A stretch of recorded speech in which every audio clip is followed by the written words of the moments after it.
We went from having like 4 million page views a day to 10 million page views a day. And it was just kind of a mind-boggling growth curve for us. And so there were reports that the Yankees were playing it on the team bus, and the Minnesota Vikings quarterbacks were playing it after their quarterback meetings. And Fenway Park, they put it up on the Jumbotron during a rain delay and stuff. Oh, and wow. That's terrific. Just all these, people were playing it on air during broadcasts and stuff. So it just really caught on. I'll be very fortunate if we ever have a deal that goes as well as that one does again. It was phenomenal for us. Welcome, everyone, to another episode of Life of Climb podcast. I'm your host, Sam Reese. With me today is Sean Forman, President of Sports Reference. Sean, thanks for joining us on the podcast. Sam, thank you for having me. It's a pleasure to be here. I just want to start with your business just because it's so cool. And I'm a huge sports fan. All of us that watch games or read articles, it's filled with all these amazing stats, but I don't think many of us think about where these stats come from. So the answer is your company. Tell me a little bit more about Sports Reference. Tell us a little bit about the business. We're really just all about sports data. We run a series of 7 sites we call them the reference sites: baseball reference, basketball reference, hockey reference. I basically started out in 2000 and took data that was in the baseball encyclopedia and put it online as baseball reference in February of 2000. And it started, just all the complete player stats, all the complete team stats, league stats, leaderboards, all that kind of stuff. And from there, we've expanded dramatically. We also have every box score for every game back to 1901, excluding Negro League games. We have every NFL box score ever for every game ever played, every NBA box score, every NHL box score. We have a very complete record now of all of these sports, and we've expanded into college sports. We've expanded into soccer. And so those are kind of the bones of the site. We've added a number of other things along the way. We have a game, Immaculate Grid, which hopefully some of the viewers like to play every day. I'll ask you about that in a little while. Yes. And then we have a subscription product, StatHead, which is kind of allows you to get inside of our database and query. That's been the basis of the business for the last 25 years. And we've been fortunate that there are a lot of sports fans out there who want to think about these things, answer these questions. And luckily they found us along the way. What a great passion that is. So data and numbers, those definitely have been your passion. And you got your PhD. And was your PhD at University of Iowa? Yes, it was. You started as a math professor. And what made you take this leap and tie those analytical skills to sports? How'd you get here? I mean, to be honest with you, it was something that had been happening all along the way. My dad was a high school football coach, and every Friday night he'd bring the stat book home, and I was a 5th grader who was compiling the stats for him and helping add up, how many rushing yards people had and things like that. Junior high, I kept the tackle chart. In high school, I played football, but I also was the sports reporter for the local newspaper. I grew up in a very small town in Western Iowa, and so I did that as a job. And so it's always something that's been percolating in the background. The ignition event for me was I was very into fantasy baseball and was in several leagues. I'd have to drive to Chicago for a draft. I had these very complicated, large spreadsheets that I had printed out and used and stuff. And so I started writing about minor league prospects and trying to predict who the best ones are. And that led to me writing for a book called the Big Bad Baseball Annual. And I thought, how could we promote this book? How could we get more sales on the book? And so I thought, this idea of taking a sports encyclopedia, putting it online would draw in a lot of users, sell a lot of books. And it quickly, I launched it, like I said, in February of 2000. And within a couple months, it was clear that this was kind of its own thing. And so we moved it. I got the name Baseball Reference, moved it off into that domain and kind of started it as its own thing there. So, for the first 6 years, I was doing it part-time. I was in graduate school at this time, started at St. Joe's here in Philly in fall of 2000. And so for 6 years, I was doing this on the side. I probably could have stopped earlier, but I felt like if this fails, if I do this before I get tenure, there's no way I'm going to get a job coming back as a professor. And so I actually kind of stuck it out through the tenure process, got tenure, then took a leave, and then decided I was going to do the site full time and never looked back. So it's been a very slow burn to kind of get to where we are at this point. One of the things I read about you, and maybe you could just add a little color to it. I was one of the passions that got you there is this goal that you called it democratizing data. Right. Tell me what you meant by that. we try to be very intentional about our purpose as a company. And our purpose is we democratize sports data so that our users enjoy, understand, and can share the sports they love.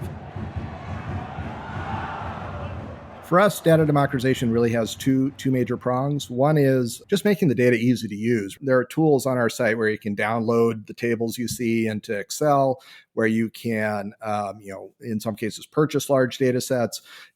I'd say every intern we've hired probably has demoed a project where they scraped site data from our site and used it in a class report or something like that. We don't look down on that. We don't discourage that. As long as you're not impacting the performance of our site, we're okay with that. And so it's really about, making that data available so that everyone can have an opportunity to study it, to share it, and to enjoy it. The second piece of that is we really seek out data sets that for sports and for athletes that have been undercovered. We are the only site to have the complete history of women's college basketball at the NCAA level. So back to 82, 83, when the NCAA finally recognized women's basketball should be an NCAA sport, we have complete stats, season stats for all of the players who played in Division I from that year to the present. Terrific. We have complete box scores for every women's tourney basketball game as well, back to 82 to 83. And so, that's an important thing to us. We've had full WNBA stats for over 10 years now. In 2020, there was a move to recognize the Negro Leagues as major leagues, several of the Negro Leagues as major leagues. And so we worked very hard on that. Within about 6 months, we got that up on the site, integrated those stats into the white major leagues of the time. And so now we're showing Josh Gibson and Oscar Charleston alongside Stan Musial and Whitey Ford and players like that. So it's, those are the types of things that we like to do. One of the things that we were talking about that here internally that we're fascinated is about the way you assign value to something like a sports statistic, and especially in those early days starting the company. And what did you learn about establishing yourself in the market and find a way to price and sell the service effectively? That's what I think seems so hard, is you see this incredible brain that knows how to put data together, but then to turn it into a business. How did you figure all that out, and what'd you learn? I wish there was some master plan, but it's really just kind of coming up against an obstacle and trying to overcome it at each step. So we are largely advertising supported. So it's not like we don't have a lot of pricing power over the people who come to our site and advertise, and a lot of it's programmatic at this point. So we may not even know who the people are. So for us, it's really about demand generation, and so getting as many people onto the site. And so a little bit of it was we moved very early, and so Google was very good to us, and we became very ingrained in our SEO and did really well in terms of driving audience that way. But also, even from the start, and we still do this, we answer every user email we get. So I think we're very in tune with what our users are looking for and what our users want in the site, and it allows us to perhaps be a little more responsive. I know early on when I was working on the site, I was doing a lot of the programming. We were a very small team at that point, 3, 4, 5 people. And so I was answering user emails as well. And so very often something would come in. I'm like, oh, that's a great idea. We should just do that. And then, they have to spend the afternoon on it and get something out there, kind of, iterate on it a couple times. And so that feature that we built in 2005 now has continuing value for us through 2025. And so I kind of view each of those features as kind of an annuity that's paying off over time. And we're making this upfront investment, but that feature, as users come to it, it's automated, so it updates every day. So it's been, kind of how I view the business, as we're kind of building all these little mini features, and they accrue value over time and are paying us off over the long haul. So so far it's worked, and we're hoping to continue that model and doing subscription features as well and things like that. Is there anything you would have done really differently, or advice you might give another leader about bringing a new product to market that were lessons that you learned? It took me a long time to become confident in my decision-making abilities, and that, the things that I was thinking we should do, are worth doing. And I think that's been the biggest benefit to me of Vistage and working with Vipin Kumar, the leader of our group, and just having somebody who holds me accountable for what I'm planning to do, and having somebody who kind of reinforces my intuition about how we should approach things has been really helpful. And I think that's why we've gone from, in 2019, we had 11 employees, and now we have 43. And it's really because of, growing confidence and growing capabilities in that regard. So moving forward in your timeline, one of your tenets, leadership tenets, is it says generosity to others. And tell us a little bit about how that creates value for you in return as a leader. A little hard to put into words. I feel like the more generous we are with the users, better long-term success we'll have. There are different places where I know that we've left money on the table. Maybe we don't have as many ad units as we could have on a page, or maybe there were specific partners we could work with. But, in terms of like treating the users well, I always feel like that over the long term is going to pay off for us. And there's that. But I also think investing in our employees is part of that as well. We have a very generous continuing education benefit, and some people have used them for. One of our employees just finished a Master's of Fine Arts. He's writing a novel. Wow! And I would be sad if he left the company, but if he's becomes a famous novelist, I think that would accrue to our benefit going forward, and that would be a feather in our cap. And we also have a very very elaborate internship program as well. We bring in industry experts, often former interns, to come and speak to them over the summer, 3-4 times a year. It's short term. It's a cost. It also takes some time for us to manage that program, find things for them to do, things like that. But we've also hired very excellent full-time employees out of that program as well. And so they've become, long-term members. We have former employees who are working for the Oklahoma City Thunder. We have one who's becoming an assistant pitching coach for the Toronto Blue Jays this year. We have another who's an assistant GM for the New York Mets, might be GM someday. So all those things I think accrue to our benefit over the long term. And I also think is something that we as a company take a lot of pride in. Let's take a quick break. And when we get back, we'll ask a few more questions of Sean. Thanks, Sean. This episode of A Life of Climb podcast is brought to you by Vistage, the world's largest executive coaching and peer advisory organization. As a CEO or owner of a small or mid-sized business, you've got the weight of the world on you. But what if you didn't have to go it alone? What if you could journey with an experienced guide and an elite team of peers who've got your back? With that kind of support, how high could you climb? Vistage has been helping leaders reach new heights for more than 60 years. It's a proven, time-honored approach that can help you too. Learn more about Vistage and discover more leadership resources at Vistage.com. And now, back to our episode. Welcome. We're back here with Sean Forman, President and CEO of Sports Reference. You made a big decision a few years ago to not get involved with legalized sports gambling, and this is just such a huge growing industry that I'm sure probably offered some pretty big immediate financial opportunities. So walk us through how you made that decision here, because it had to be tempting. We certainly considered it pretty strongly. We actually hired a banker to kind of go into the market and see what kind of opportunities might accrue to us if we did this. This happened, I think 2019 is when PASPA maybe was ruled invalid by the Supreme Court. And so that kind of opened this tidal wave of legalized sports betting, state by state in the United States. And so obviously we have users on our site who are coming because they want to get information for doing sports betting. We have users who love sports and would be prime targets for sports betting as well. Yeah. And so, as we were going through this, I think we kind of had this feeling, we'll just kind of put the gambling stuff over there and then it won't really spoil what we're doing, fully. And, kind of became clear that, we weren't being serious in how we were engaging this. And so I kind of brought it to the team, if we do this, the expectation is that we're going to put gambling everywhere, right? And then they're going to have to, it's going to be in your face because they're going to want a return on their investment that they're, if they're putting $500,000 or something like that into the site over a year, they want to get that return back.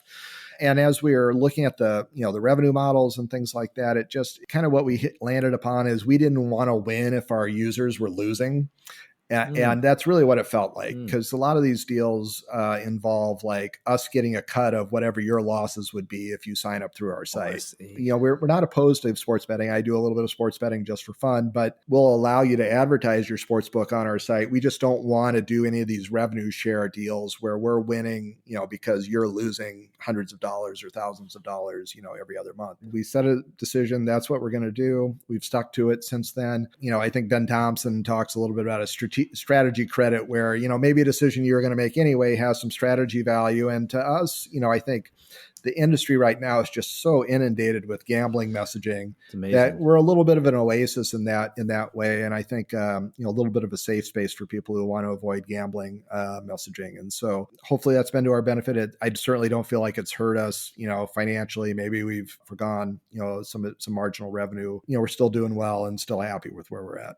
Tell me about this other decision we mentioned a minute ago, but this decision that you made, the acquisition of that viral baseball game called Immaculate Grid, which has sort of been described as, I love the Wordle of baseball. How did you spot that opportunity? And it seems like a big shift. Tell me how that all came together and how that's helped your business, because you got like 20 million people coming to your site now.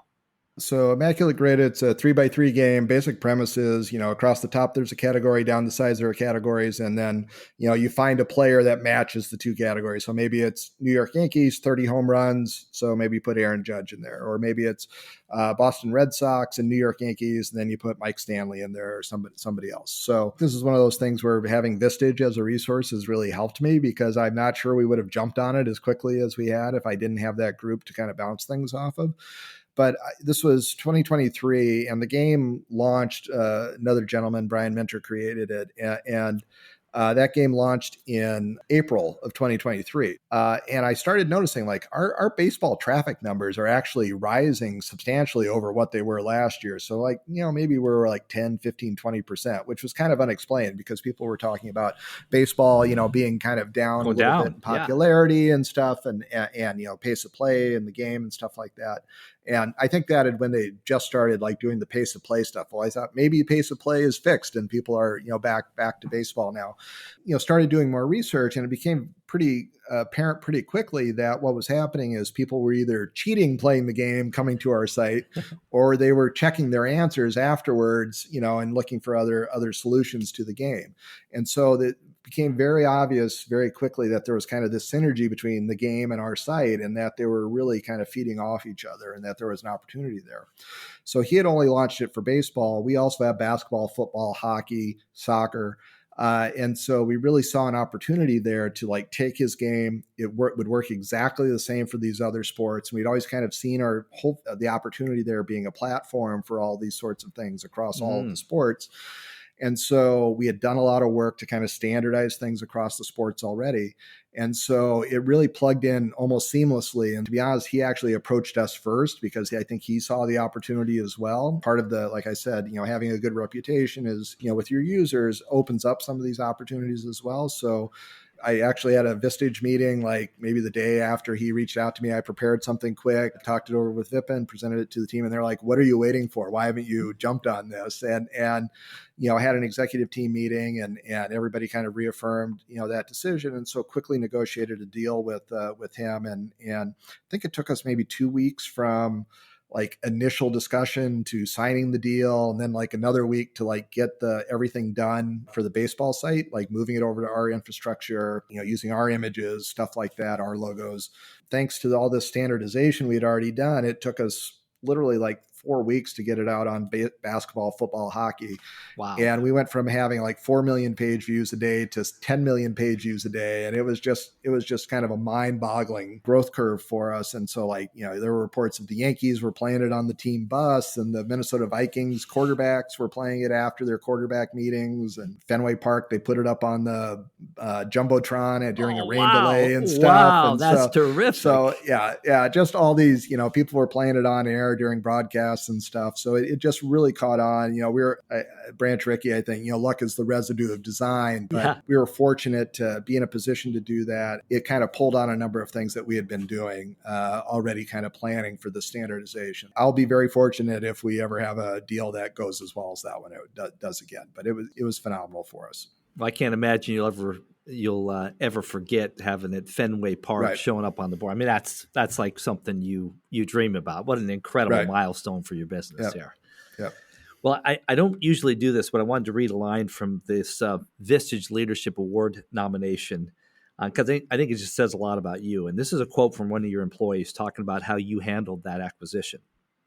Says, a good leader would have considered all the potential implications and effectively communicated why the path they had decided was the best path forward. A great leader welcomes the challenge to their assumptions. So they talked about you. So where did that come from for you, that you were open to those challenges and wanting your people to question you on the assumptions? One of the management gurus that I really like is Patrick Lencioni, and he really talks about, fostering a executive team situation where everybody's free to say what they want, and they can be direct, and they can really surface their disagreement. Before our executive team retreats, before our strategy meetings, things like that, I try to, I tell our team, disagreement is good.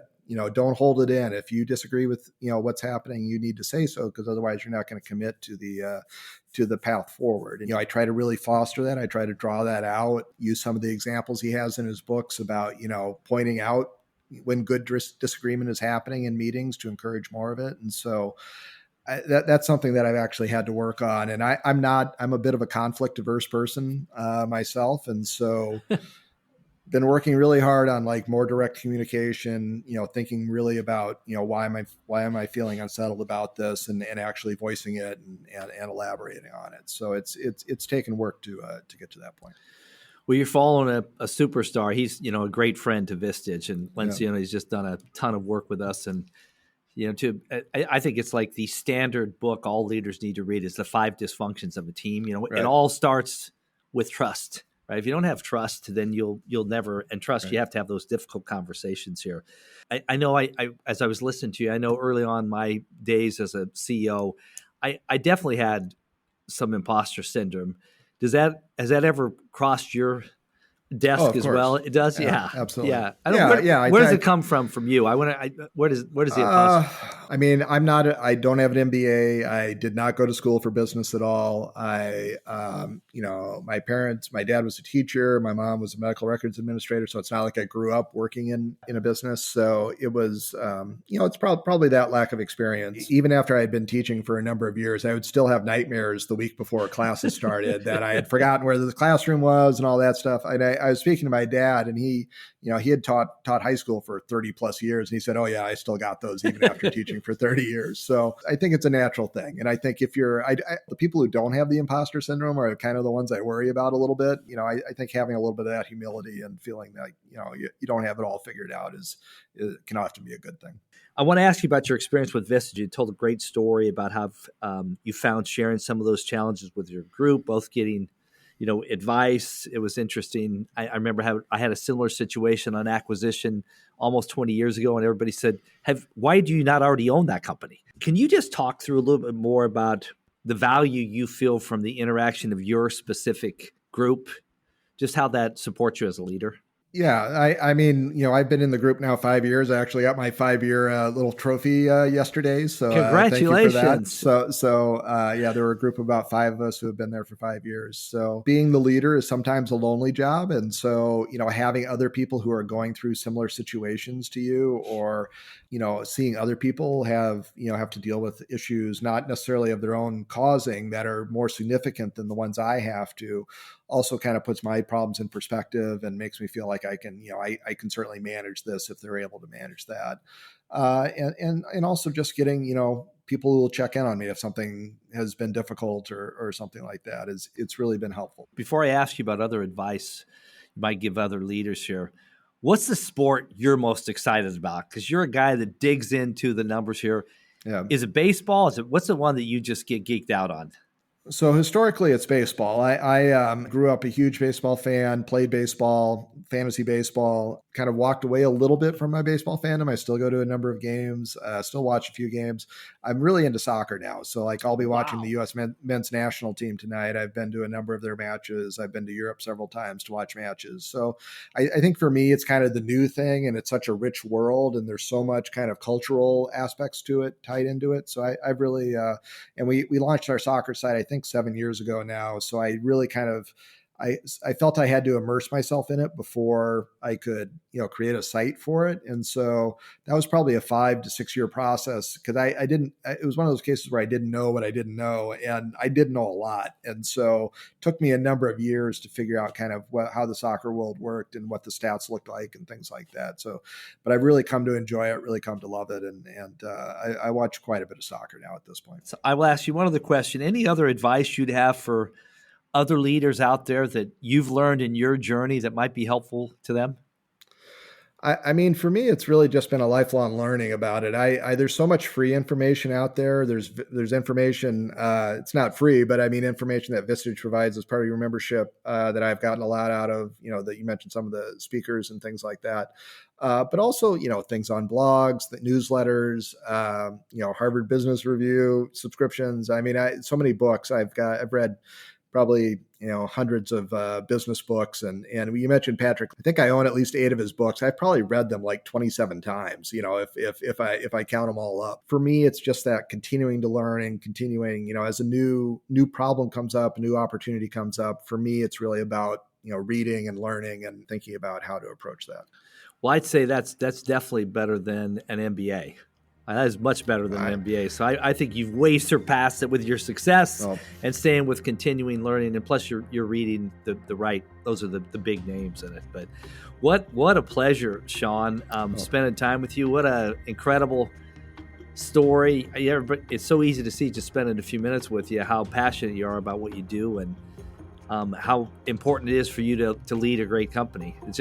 Right. I have to thank you for being a Vistage member because it's just what makes our company great is being able to serve people like you. Well, thank you, Sam, for having me. It's been a pleasure.